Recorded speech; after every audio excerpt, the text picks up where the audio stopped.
जब मेरा पति रोज ऑफिस जाता तो जाने से पहले मुझे एक लाल रंग की साड़ी देकर कहता, आज शाम को मेरे ऑफिस से आने से पहले इसे पहन लेना और अच्छे से तैयार होकर बैठना।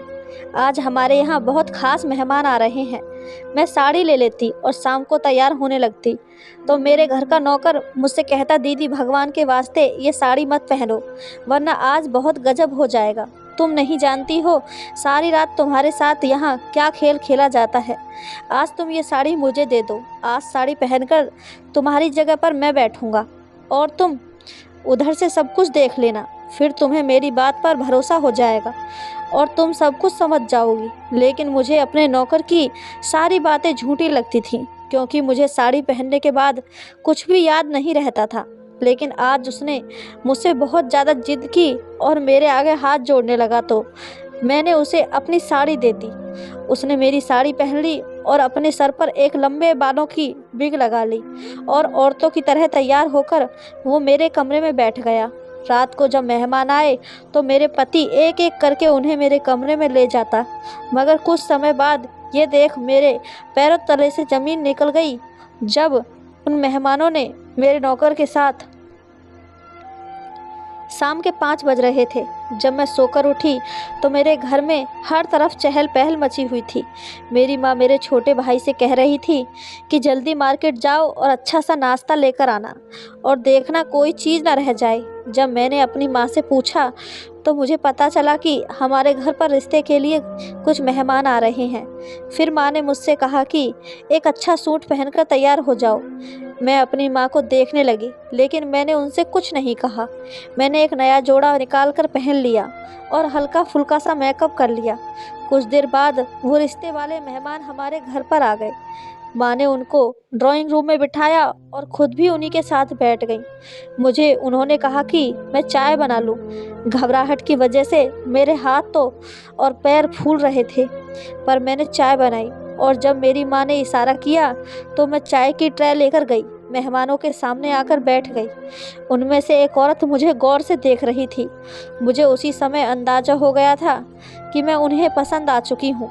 उनके देखने का तरीका बता रहा था और बाकी लोगों को भी मैं और मेरा परिवार वाले पसंद आ गए। अगले दिन उन्होंने हमारे घर पर फ़ोन करके बता दिया कि हमारी तरफ से हाँ है। माँ ने भगवान का शुक्रिया किया और भगवान का नाम लेकर मेरी मंगनी प्रतीक से कर दी और 2 महीने बाद की शादी की तारीख तय हो गई थी। इन 2 महीनों में मैंने प्रतीक से थोड़ी बहुत फ़ोन पर बात की थी। वो मुझसे मेरी फ़ोटो मांगते लेकिन मैं उन्हें मना कर देती। खैर हमारे इंतज़ार की घड़ियां ख़त्म हुईं और वो दिन आ गया जब मैं प्रतीक की दुल्हन बनकर उसके घर पर आ गई। शादी की रात के बारे में जो सपने मैंने देखे थे वो सभी सच हो गए थे। मेरा घूंघट उठाते ही प्रतीक ने बहुत ज़्यादा तारीफ़ की और मेरा हाथ पकड़कर मुझसे कहने लगे कि तुम जानती हो मैं तुमसे कितनी मोहब्बत करता हूँ। जब मैंने पहली बार तुम्हें देखा था उसी समय मैंने सोच लिया था कि मेरी दुल्हन बनने के लायक सिर्फ तुम ही हो। तुम मुझे सारी लड़कियों से अलग लगी थी। मैं तुम्हारा ज़िंदगी भर बहुत ख्याल रखूँगा। मैं चाहता हूँ कि तुम हमेशा इतनी खूबसूरत रहो। घर के कामों के लिए ये बहुत सारे नौकर हैं। तुम्हें यहाँ पर कोई काम करने की ज़रूरत नहीं है। तुम बस मुझे खुश करना है और मेरे लिए हमेशा सच संवर कर रहना। मेरे लिए इतना ही बहुत है। उनकी बातें सुनकर मुझे बहुत अच्छा लगा था। अब तो मैं भी उनकी दीवानी हो गई थी। उन्होंने अपने सारे वादे पूरे किए जो उन्होंने शादी की रात मुझसे किए थे। वो रोज़ जब ऑफिस से घर आते तो मेरे लिए गिफ्ट ज़रूर लेकर आते थे। प्रतीक की मोहब्बत ने मुझे सब कुछ भुला दिया था। अब मैं पहले से भी ज़्यादा खूबसूरत हो गई थी। प्रतीक की मोहब्बत से मेरा रूप दिन पर दिन निखरने लगा था। जब मैं अपने मायके जाती तो मेरी दोस्त और मेरी पड़ोसी मुझे खूब गौर से देखती और मुझसे कहती, तुम्हारी तो लॉटरी निकल गई। तुम्हें इतना मोहब्बत करने वाला पति मिला है। मोहब्बत में डूबे दिन रात ऐसे ही गुजरने लगे। यहाँ तक कि मेरी शादी को 4 महीने हो गए थे। एक दिन प्रतीक ने मुझसे कहा कि उन्हें किसी काम से दूसरे शहर जाना है और वो मुझे सुबह मायके छोड़कर चले जाएंगे और 20 दिन के बाद वो वापस आकर मुझे लेने आ जाएंगे।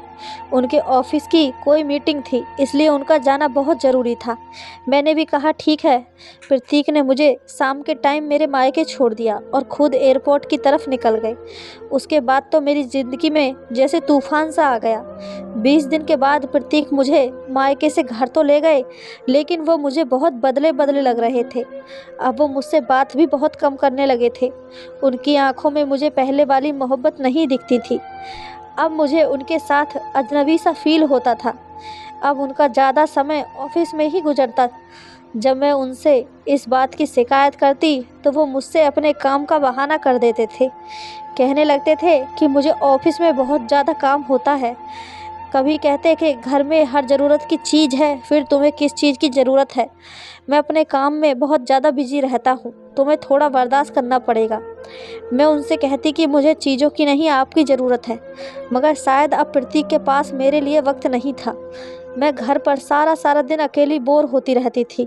इसलिए मैंने खाना पकाने वाली और सफाई करने वाली नौकरानी को छुट्टी दे दी। मैंने सोचा कि मैं घर का सारा काम खुद ही करूँगी, हो सकता है इसी से मेरा समय गुजर जाए और मुझे प्रतीक के इंतज़ार की तकलीफ़ भी नहीं सहनी पड़ेगी।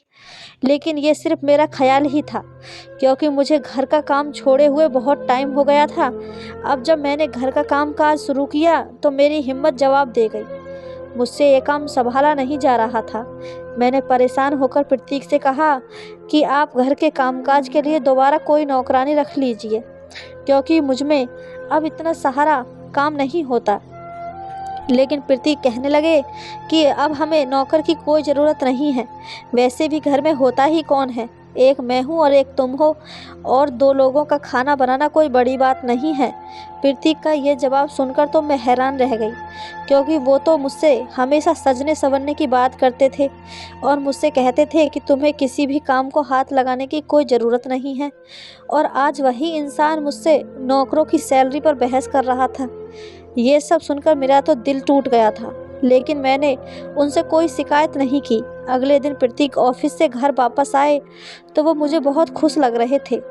अब जब मैंने उनसे वजह पूछी तो कहने लगे कि मेरे पास एक गुड न्यूज़ है, लेकिन वो मैं तुम्हें कल बताऊंगा। फ़िलहाल तुम मेरे लिए खाना लगा दो, मुझे बहुत भूख लग रही है। मैं सोचने लगी कि आखिर ऐसी क्या बात है जो आज इतना खुश हैं, लेकिन मैं उनकी आदत को अच्छे तरीके से जानती थी। जब वो कोई बात बताने से मना कर दिया करते थे तो फिर वो बताते ही नहीं थे। मैं भी चुप हो गई और खामोशी से अगले दिन का इंतज़ार करने लगी। शाम के समय में उनका इंतज़ार कर रही थी कि दरवाजे पर किसी ने बेल बजाई। मैंने जाकर दरवाज़ा खोला तो सामने गाड़ी खड़ी थी। पहले तो मैं पहचान ही नहीं सकी, क्योंकि प्रतीक अपनी गाड़ी घर के अंदर खड़ी करते थे, लेकिन आज वो अपनी गाड़ी में ही बैठे हुए थे। उनके हाथ में बहुत सारे शॉपिंग बैग थे। जब मैंने दरवाज़ा खोला तो अंदर आने के बजाय कुछ बैग मुझे देकर बोले कि तुम जल्दी से नए कपड़े पहनकर तैयार हो जाओ, और इसके साथ ही जो मैचिंग ज्वेलरी है वो पहनना मत भूलना। मैं तुम्हें पार्टी में लेकर जा रहा हूँ।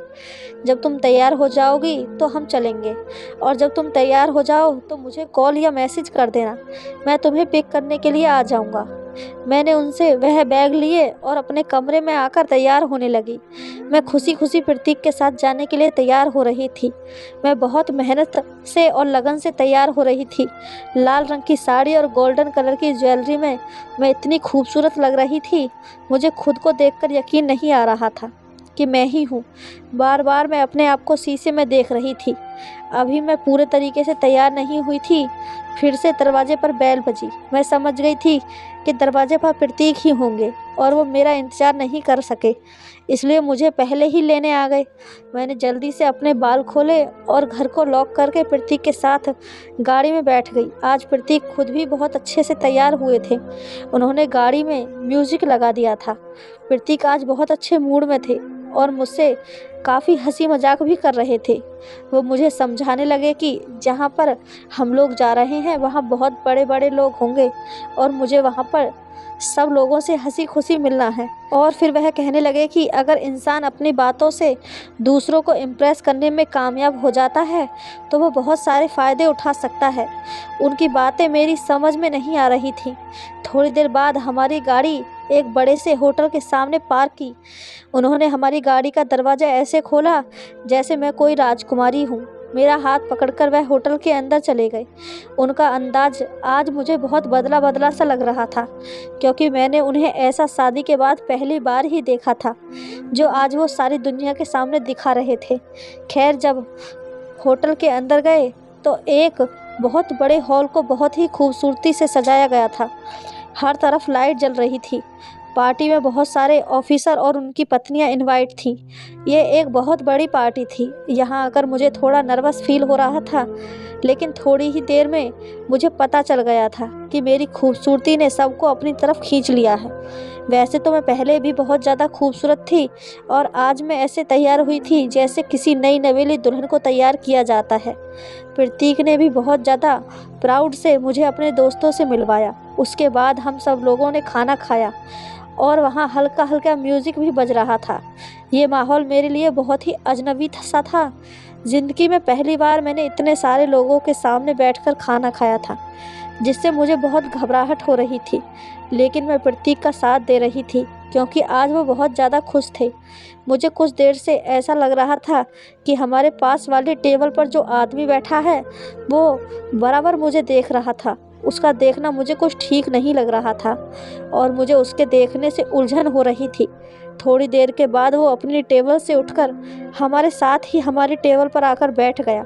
बात करते करते पता चला कि वो मेरे पति प्रतीक का सीनियर ऑफिसर था, लेकिन उसे देखने से कहीं से भी नहीं लग रहा था कि वो सीनियर है। प्रतीक ने मुझे उससे मिलवाया। उसने हाथ मिलाने के लिए अपना हाथ आगे किया। न चाहते हुए भी मुझे सबके सामने उससे हाथ मिलाना पड़ा। हाथ मिलाते हुए उसने मेरा हाथ अपने हाथ से हल्के से दबा दिया था। उसकी हरकत मुझे बहुत बुरी लगी थी। प्रतीक ने भी ये बात नोटिस की थी, लेकिन उन्होंने कुछ भी नहीं कहा।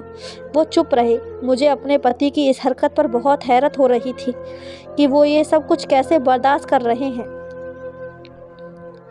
प्रतीक ने मुझे बताया कि ये मिस्टर खन्ना है। अगर ये चाहें तो मुझे बहुत जल्दी प्रमोशन मिल सकता है। मिस्टर खन्ना की बातचीत जारी रही। वह बहुत ज़्यादा दिलचस्प बातें कर रहे थे, लेकिन वह बराबर ही मुझे देखे जा रहे थे। जब पार्टी ख़त्म हुई तो मिस्टर खन्ना मेरे पति से हंस हंस कर बातें करने लगे। वो हमारे साथ साथ ही चलते हुए होटल से बाहर आ गए। मुझे उनका हमारे साथ में चलना बिल्कुल भी अच्छा नहीं लग रहा था। खैर, अब हम पार्टी से अपने घर वापस आ गए थे। प्रतीक ने घर आकर मुझे शुक्रिया अदा किया क्योंकि पार्टी में मैंने उनका पूरा साथ दिया था। इसी खुशी में प्रतीक ने मुझसे वादा किया कि वह जल्दी ही घर में किसी नौकरानी का इंतज़ाम कर देंगे। बस अब मुझे उनके साथ ऐसी ही पार्टियों में जाना होगा और उनके बड़े बड़े ऑफिसर से मेल जोल बढ़ाना होगा। अगले दिन जब मैं सोकर उठी तो 12 बज रहे थे। प्रतीक खुद ही नाश्ता करके घर से ऑफिस के लिए निकल गए थे। 1 घंटे बाद मैं फ्रेश होकर बैठी तो दरवाजे पर किसी ने बेल बजाई। उस समय मेरे पति घर पर नहीं होते थे और वह उस समय कभी नहीं घर आते थे। मैं सोच रही थी कि पता नहीं कौन है। जब मैंने दरवाज़ा खोला तो प्रतीक ही थे। उनके उस समय घर पर आने पर मुझे बहुत ज़्यादा हैरानी हुई, लेकिन उनके बराबर में मैंने एक लड़के को खड़ा हुआ देखा तो मैं समझ गई थी लड़के की उम्र 17-18 साल की होगी। उसका रंग सफ़ेद और सुर्ख था। प्रतीक ने मुझे उस लड़के से मिलवाया। मुझसे कहने लगे कि रामू है, बहुत ही जिम्मेदार और शरीफ बच्चा है, हर काम करना जानता है। इसने कुछ समय होटल में भी काम किया है। ये घर के सारे कामों से लेकर गाड़ी चलाना भी जानता है। प्रतीक ने उसकी तरफ इशारा करते हुए उसका कंधा थपथपाया तो उसने अपनी नज़रें नीची कर ली। मुझे उसका ये अंदाज़ बहुत अच्छा लगा। प्रतीक ने मुझे बताया कि ये बहुत ही गरीब घर से है। आज सुबह तुम सो रही थी तो मैं घर से नाश्ता किए बगैर ही चला गया था। मैंने सोचा कि मैं किसी ढाबे पर ही नाश्ता कर लूँगा। वहाँ मेरी मुलाकात रामू से हुई। यह मुझसे बहुत खुशदिली से मिला और इसने मुझे बहुत अच्छा नाश्ता बनाकर खिलाया। मैं इससे ज़्यादा तनख्वाह देने के बात करके अपने साथ में लेकर आ गया। ये तुम्हारे हर काम में मदद करेगा और तुम्हारे छोटे भाई की तरह ख्याल रखेगा, है ना रामू? उन्होंने उसकी तरफ देखा तो उसने जी हाँ में सर हिला दिया। खैर, मैं भी निश्चिंत हो गई थी कि नौकरों की फौज से जान छूटी। अच्छा है, एक ही नौकर घर के सारे काम कर लेगा। मुझे भी आसानी होगी और ज़्यादा सर खपाना भी नहीं पड़ेगा। रामू ने सच में मुझे बहुत आराम पहुंचाया। वो सारे काम औरतों से भी ज़्यादा अच्छे से करता था और कोई फालतू बात भी नहीं करता था। अब मैं बहुत ज़्यादा बेफिक्र हो गई थी। रामू से मुझे हमदर्दी सी हो गई थी। अब वो मुझे मेरे छोटे भाई की तरह ही लगता था। वो भी मुझे दीदी दीदी कहता। तो मुझे एहसास होता कि उसके दिल में मेरे लिए कितनी इज्जत है। एक दिन जब मैं सुबह उठी तो रामू अपने कमरे में नहीं था। मुझे फिक्र होने लगी कि पता नहीं कहाँ चला गया। मैंने बाहर जाकर देखा तो वो लॉन में बैठा हुआ रो रहा था। मैं उसके आंसू देखकर समझ गई कि ज़रूर उसकी कोई न कोई मजबूरी होगी या उसके घर में कोई परेशानी होगी, वरना वो इस तरीके से नहीं रोता। वो तो हमेशा हंसी खुशी रहने वाला लड़का था। फिर मैं रामू के पास गई। उसने मुझे देखा तो वो अपने आंसू मुझसे छुपाने लगा। शायद वो मुझे अपनी परेशानी बताना नहीं चाहता था। मैंने उससे काफ़ी पूछने की कोशिश की, लेकिन उसने मुझे कुछ भी नहीं बताया। मैंने सोचा कि शायद उसके घर में पैसों की परेशानी होगी, इसलिए मैंने उसे कुछ पैसे दिए, लेकिन उसने वो पैसे लेने से मना कर दिया। इतने में प्रतीक का फ़ोन आ गया।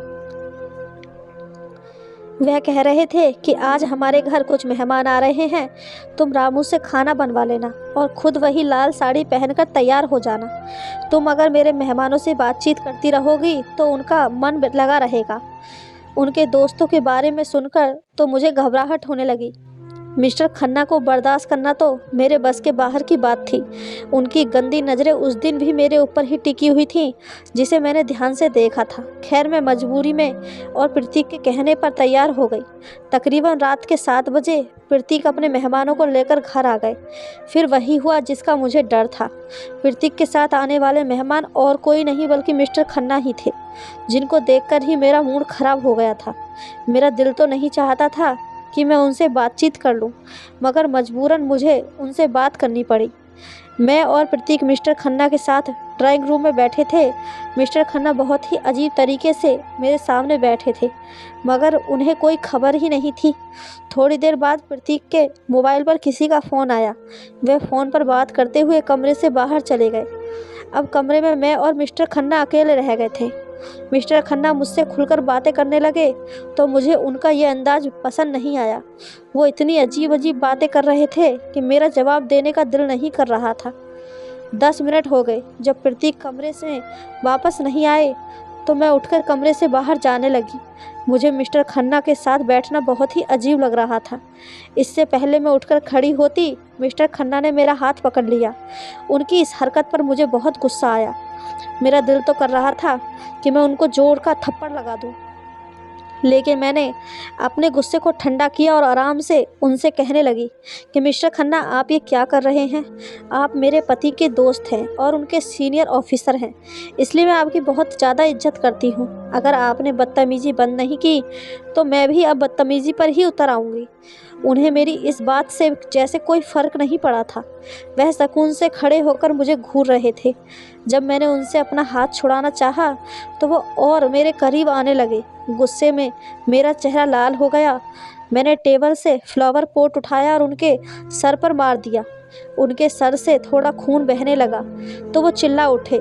उनकी चीख सुनकर मेरे पति कमरे में आ गए। मिस्टर खन्ना दर्द से चीख रहे थे और मेरे पति को बहुत गुस्सा आ रहा था। बजाय इसके वह अपने दोस्त मिस्टर खन्ना को कुछ कहते, उन्होंने उल्टा मुझे डांटना शुरू कर दिया। कहने लगे कि तुम पागल तो नहीं हो गई हो? ये तुमने क्या कर दिया? अभी और इसी समय उनसे माफ़ी मांगो। मैंने उनसे माफ़ी नहीं मांगी और उनकी तरफ देखते हुए ज़मीन पर थूक दिया और कहने लगी कि मिस्टर खन्ना, अगर इस पूरे देश के भी राजा भी होते तो भी मैं उनसे माफ़ी नहीं मांगती। उल्टा इन्हें मुझसे माफ़ी मांगनी चाहिए, जो गंदी हरकत इन्होंने मेरे साथ की है। मेरी बात सुनकर प्रतीक ने मुझे बहुत ज़्यादा गुस्से से देखा और मुझसे कहने लगे, अगर तुमने मिस्टर खन्ना से माफ़ी नहीं मांगी तो मैं तुम्हें यहीं खड़े खड़े डिवोर्स दे दूँगा। अपने पति की बात सुनकर तो मैं हैरान रह गई। क्या कोई भी शरीफ इंसान अपने दोस्त की खातिर अपनी पत्नी को तलाक दे सकता है? मैं भी जिद पर अड़ गई, क्योंकि मिस्टर खन्ना की हरकत ही ऐसी थी। उनसे माफ़ी मांगने का तो सवाल ही पैदा नहीं होता था। मुझे यूं खामोश खड़ा देखकर प्रतीक उल्टी गिनती गिनने लगे। वो सोच रहे थे कि अगर वो मुझे छोड़ने की धमकी देंगे तो मैं मिस्टर खन्ना के पैर पकड़ लूँगी और उनसे माफ़ी मांग लूँगी। मैं भी अपनी बात से नहीं हटी और मैंने उनसे माफ़ी नहीं मांगी। उसके बाद प्रतीक ने मुझसे कहा कि तुम पेपर्स का इंतज़ार करना, मैं तुम्हें डिवोर्स दे दूंगा। मैं हैरत की नज़रों से उन्हें देखने लगी। मुझे समझ में नहीं आ रहा था कि प्रतीक तो मुझसे इतनी मोहब्बत करते थे, फिर वो मेरे साथ ऐसा क्यों कर रहे थे, वो भी अपने इस घटिया दोस्त की खातिर। मिस्टर खन्ना ये सब कुछ देखकर मुस्कुरा रहे थे। वो भी बड़बड़ाते हुए हमारे घर से चले गए। मेरे पति भी उनके पीछे पीछे गए और मेरे बर्ताव की उनसे माफ़ी मांगने लगे। थोड़ी देर बाद जब प्रतीक घर के अंदर आए तो उनका मूड ऐसा था जैसे कुछ हुआ ही ना हो, लेकिन मेरी तो दुनिया ही उजड़ चुकी थी। मैंने अपने कमरे में जाकर अपना बैग पैक करना शुरू कर दिया और उसी समय घर से निकलने लगी तो प्रतीक ने मुझे कमरे में बंद कर दिया। मैंने दरवाज़ा खटखटाया मगर उन्होंने नहीं खोला। थोड़ी देर बाद वो अंदर आए और मुझसे कहने लगे कि क्या हुआ। मैंने जो कुछ भी तुमसे कहा है वो गुस्से में कह दिया कि हमारी इतने सालों की मोहब्बत मेरी छोटी सी बात पर ख़त्म हो जाएगी। जाहिल लड़कियों की तरह हंगामा मत करो, जो कुछ भी हुआ है उसे भूल जाओ और ख़बरदार जो तुमने घर से निकलने की कोशिश भी की तुम्हारी टांगें तोड़ दूंगा। वैसे भी दरवाजे पर लॉक लगा हुआ है, तुम्हें बाहर जाने की ज़रूरत भी नहीं है और इजाज़त भी नहीं। जब तक मैं ना कहूँ तुम घर से बाहर कदम नहीं निकाल सकती। तुम्हें हर सूरत में मेरे ऑफिसर को खुश करना होगा, वरना मुझसे बुरा कोई नहीं होगा। अपने पति का ऐसा रूप देखकर तो मेरे पैरों तले से ज़मीन निकल गई। प्रतीक इस हद तक गिर सकते थे, मैंने कभी सपने में भी नहीं सोचा था। इस सारे हंगामे की खबर रामू को भी हो गई चुकी थी, क्योंकि कमरे में पड़े फ्लावर पॉट के टुकड़े समेटने के लिए मैंने उसे ही कहा था। अब जब प्रतीक ने मुझे यहाँ कमरे में बंद कर दिया था और मैं रामू के रहमो करम पर आ गई थी, मेरे पति ने उसे सख्ती से समझाया था कि मुझसे कोई बात न करे। अगले दिन प्रतीक घर से ऑफिस के लिए चले गए। उनके कहने के अनुसार रामू ने मुझे खाना दिया। मैं अपने ही घर में कैद होकर रह गई थी और अपने नौकर की मोहताज हो गई थी। मैंने रामू को उसकी माँ बहन का वास्ता दिया और उसके आगे हाथ जोड़कर मदद मांगी तो उसका दिल भी मेरे लिए पिघल गया। वो कहने लगा कि दीदी तुम फिक्र मत करो, तुम्हारी जिम्मेदारी अब मेरी है, अब कोई तुम्हें छू भी नहीं सकता। तुम्हारा पति भगवान मुझे माफ़ करे पर बहुत ही घटिया और गिरा हुआ आदमी है। हमारे यहाँ तो ऐसा बिल्कुल भी नहीं होता और अगर कोई अपनी पत्नी के साथ ऐसी घटिया हरकत करने की सोच भी ले तो उसकी नस्ल ख़त्म कर दी जाती है। रामू की बातें सुनकर मुझे अंदाज़ा हो गया था कि वो मेरी मदद ज़रूर करेगा और मुझे यहाँ अकेला छोड़कर नहीं जाएगा। थोड़ी देर के बाद रामू मेरे कमरे में वापस आया और मुझसे बोला कि दीदी मैं तुम्हें एक बात बताना चाहता हूँ। मैं सुबह बताना चाहता था मगर मुझे याद नहीं रहा। वह घटिया इंसान जो मेरा मालिक और तुम्हारा पति है किसी से फ़ोन पर बात करके कह रहा था कि कल हमारे घर पर वही सब आएंगे और आप हर सूरत में उनसे मिलेंगी। रामू ने जब मुझे ये बात बताई तो मैं समझ गई थी कि मैं मिस्टर खन्ना की ज़िद बन चुकी हूँ।